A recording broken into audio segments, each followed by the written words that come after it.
Hey, y'all. It's your girl Felicia back again on this Thankful Thursday. And I want to continue this relationship debates series with the cards from the company Tonight Let's Talk, the card game. So, ideally, this would be a group setting. It's great for entertaining guests, mature guests. And I think it's also great for getting to know someone. So, I know in these new days with social media, texting, Instagram, TikTok, people have relationship ADHD. They really don't take the time to get to know each other. So, I love these little cards. I like the questions and I think they're great for conversations. So, I'm going to keep this at 15 minutes and I'm going to pick a question and give my answer. First opinion. First question. You've been in a monogamous relationship for a while, and now your significant other wants to have an open relationship. Would you consider it? Explain. No, I would not. An open relationship to me is not a relationship, so no. We're not locking anybody down here. I don't want to be somewhere I don't want to be, and vice versa. So, yeah, you can be as open as you want to be without fee. Next question. You're dating a new person. Oh, I already asked this question, y'all. I did. On my very first one. Sorry. The first day I did this, I did not separate the cards. So, I do apologize. This is another one. Sorry. Just try to pick from the middle of the stack. Is it appropriate for your best friend and your significant other to routinely text each other about things that don't include you? Explain. I think it depends on the relationship. I feel like if you all knew each other prior, or if there was a relationship between your significant other and your friend prior, perhaps. But I can't imagine that being a situation for me. Yeah, routinely, no. Maybe if they were planning a party or something like that for me, yeah, but routinely, I just don't see that happen. But I also think it depends on the situation. I'm sure there are some people that have had some bad outcomes from stuff like that, but yeah. Next question. You find out that your significant other has been communicating with an ex. Would this bother you? Explain. It depends on what they've been communicating about. I mean, some people are very particular about that. They feel like an ex should be an ex, and that means that they should be excommunicated. I don't necessarily see an issue with that. I do feel like your relationship should absolutely come first. So if it's a problem for your significant other, it should be a problem for you and your significant other. You need to respect your significant other. Now, if your significant other is not somebody you're truly committed to, it's an insecure issue, I don't know, if it's an unhealthy reason, then even in that scenario, I just feel like, because you probably shouldn't be talking to that person anyway. But yeah, I think it depends on the situation. There definitely has to be respect involved in all angles. Next question. What's the longest your significant other can say no to having sex before it starts affecting the relationship? Explain. I mean, is there a health issue?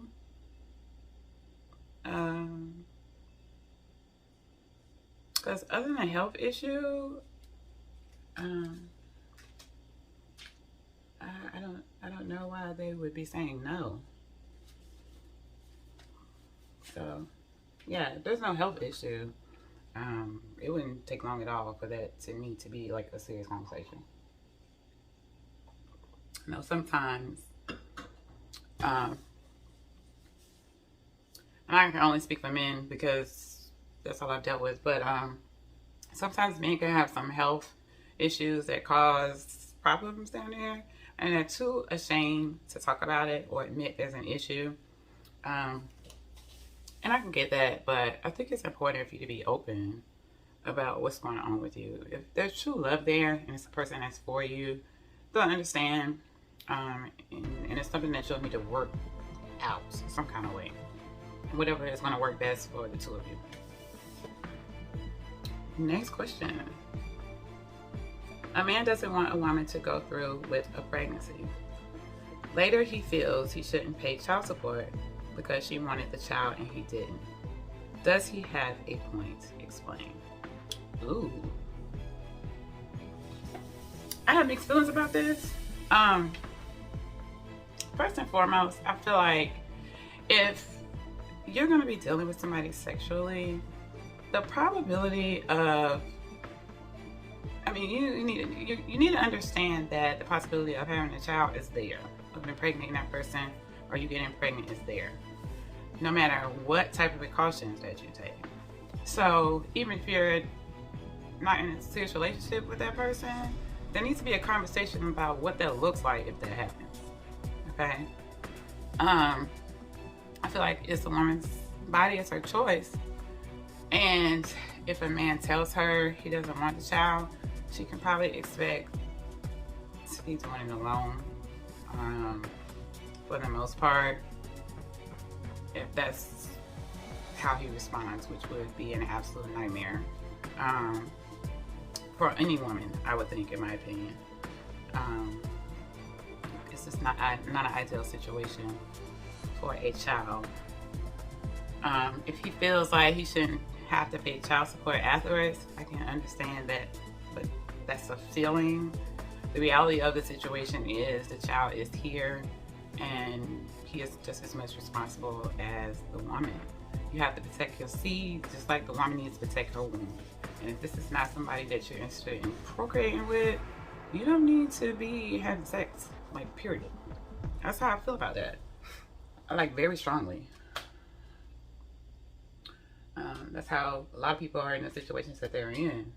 You know, they get excited for the moment, or they had too much to drink, or somebody said they were on birth control, or somebody said they can't get pregnant, or whatever. And then it's like, whoop. So yeah, protect your womb and protect your seed. You need to have conversations and set expectations with the what ifs. Next question. You liked a provocative picture of an old platonic friend on social media. Upset, your significant other says, if you love me, you'd unfollow him or her. What would you do? I probably would break up with the person. And that might sound dramatic, but liking the picture on social media, I mean, to me, I don't, so what? If you're with me, you're coming home to me every night, you taking care of me, we taking care of each other. Liking a picture, so I mean, this is a picture. And if trust is a problem, what are we doing? What are you doing? Like, that to me, that's so silly. And I mean that so sincerely. It's so silly. Next question. If a man proposes to his girlfriend and she declines, is the relationship over? Explain. I think that question would be better answered by the man that proposed. I mean, I personally have been proposed to quite a few times, and I'm not saying that to brag at all. But for me, you know, situations where I was prepared to terminate the relationship, and I did because of infidelity, and then they just were like, you know, please marry me. It's like, you just showed me your complete entire behind and show me that you're not capable of, well, I won't say not capable, but you're making poor decisions. And you're showing me that I can't trust you with my heart, and now you want me to marry you because you changed in a week? No, sir, we're not doing that. But, I mean, I think that when a man does propose, more so, and I'm talking about with a real ring on bending knee, something planned, I think that they really are sincere, and you know, it could be devastating. you know, to be rejected. But ultimately, it would be up to the man, because you never know what's going on. Like, is he doing this because he feels like out of desperation, because he feels like he wants her, don't want to lose her, he messed up, or it's just genuine love? I mean, I would personally, I would feel like something's not right, because we should be on the same page, especially if I'm at this point. So that's my 2 cents on that question. Next question. During sex, your significant other called you by the wrong name. Do you immediately stop and ask, or wait until afterward? Explain. I wish I had a stop sign as a prop. And I'm gonna leave that right there. My goodness. It's gonna be my last question for this one. You're getting married and you present your significant other with a prenup. They refuse to sign it. What happens? I don't have enough for that to be something that I feel like would need to be considered.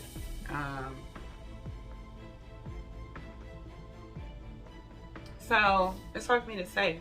Now, if I was presented with a prenup, I wouldn't have a problem signing it.